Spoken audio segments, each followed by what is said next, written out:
با سلام رفقای گلم. ما بچه ها رفته بودیم شمال. توی پستای بعدیم هم یکی دوتا از فیلماشو میذارم ببینید.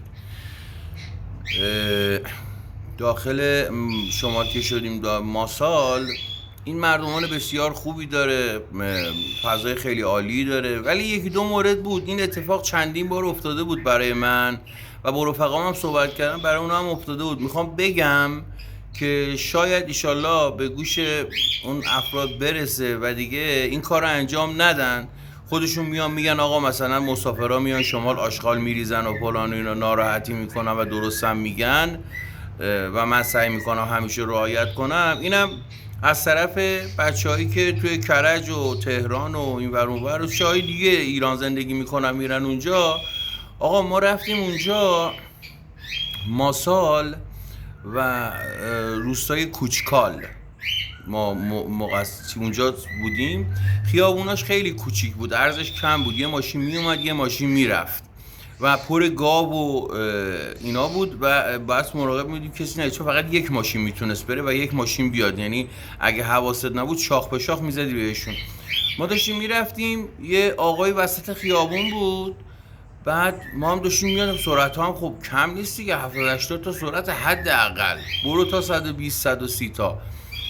هی بوق زدیم، چراغ زدیم، گفتیم آقا برو کنار که بوق بزن، یعنی برو کنار بذار ما رد شیم. این از وسط خیابون تو اون لاینی که رفته ما بود نرفت کنار و من مجبور شدم ترمز کنم وایسم و بهش گفتم آقا برو کنار دیگه، وسط خیابون وایساده.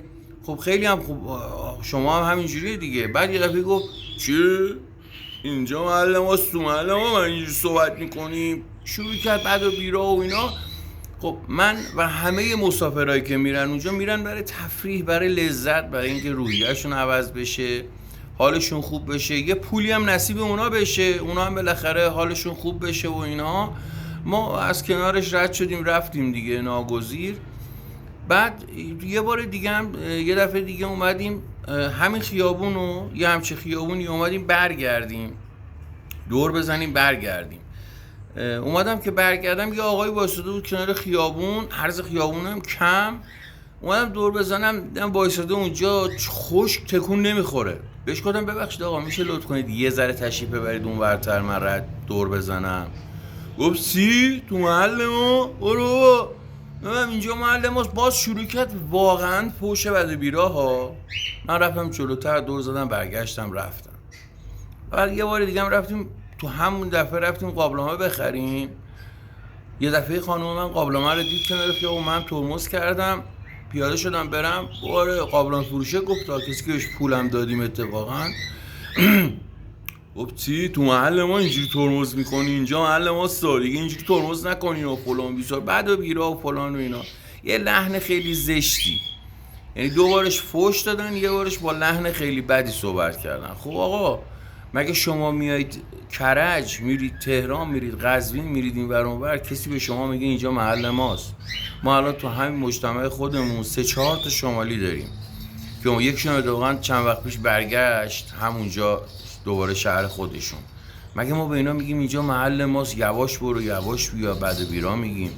هر کی اومده اونجا اومده واسه تفریح، واسه اینکه آرامش پیدا کنه، لذت ببره، نیومده دعوا کنه.